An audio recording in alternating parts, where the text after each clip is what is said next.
అనంతపురం జిల్లా కదిరిలో బాలకృష్ణ ప్రచారం చేస్తున్నారు. ఇప్పుడు లైవ్ చూద్దాం.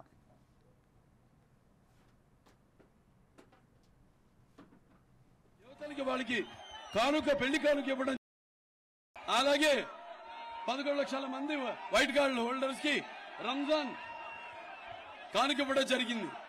అలాగే అక్కడ మన నాంపల్లిలో హైదరాబాద్ లో బ్రహ్మాండ రాష్ట్రంగా ఉన్నప్పుడు హజ్ 11 అంతస్తుల హజ్ హౌస్ నిర్మాణం చేయడం జరిగింది. అలాగే మన కడపలో ఇక్కడ లోకల్ ఇక్కడ కడపలో 25 కోట్లతో హజ్ నిర్మాణం చేయడం జరిగింది. అలాగే ఇక ముందు కూడా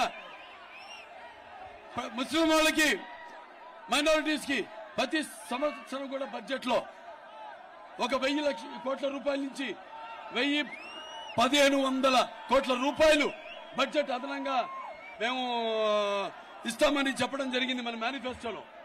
అలాగే ఈ యొక్క దుల్హన్ ఏదో కానుకుందో దాని 50,000 కాకుండా 1,00,000కి పెంచుతామని చెప్పడం జరిగింది.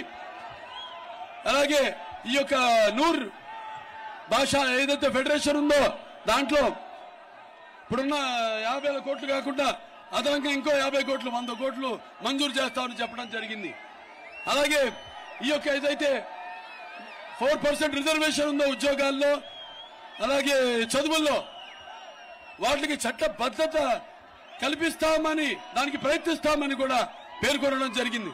అలాగే షాదీఖానాలు అలాగే ఉర్దూ ఘర్లు వాటికి స్థలాన్ని కేటాయించి అలాగే అక్కడ షాదీఖానాలు కానీ మిగతా పాత భవనాలు వాట్ల పునర్నిర్మాణం కార్యక్రమాలు పనులు కూడా చేపడతామని చెప్పడం జరిగింది.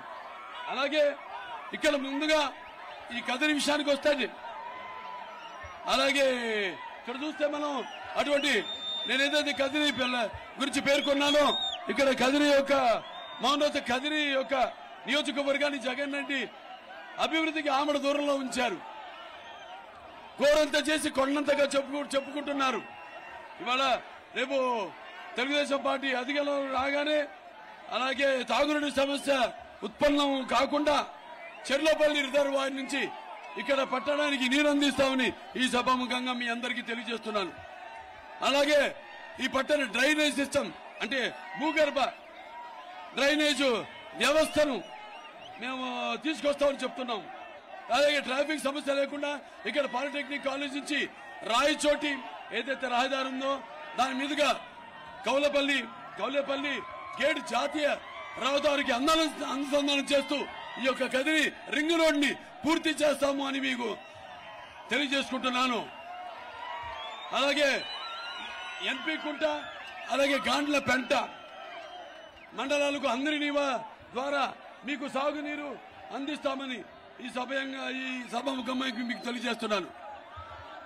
అలాగే ఇక్కడ కదిరి పట్టణంలో అసంబద్ధంగా మిగిలిపోయిన ఉర్దూ రెసిడెన్షియల్ స్కూల్ పూర్తి చేస్తాం. పట్టణంలో హిందూ శ్మశాన వాటికకు స్థలం కేటాయిస్తాం.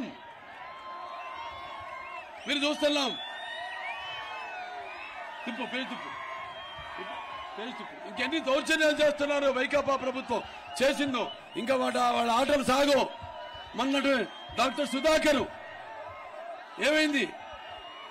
అతను కోవిడ్ అప్పుడు మాస్క్ అడిగిన వారికి అతన్ని మానసిక క్షోభ పెట్టి మరణానికి కారణమైంది ఈ ప్రభుత్వం.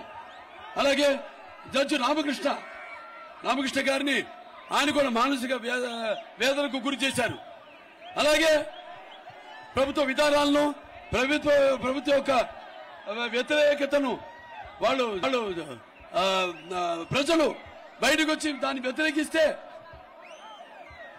పాపం పేద దళితులకు శిరోమండలం చేయించాడు.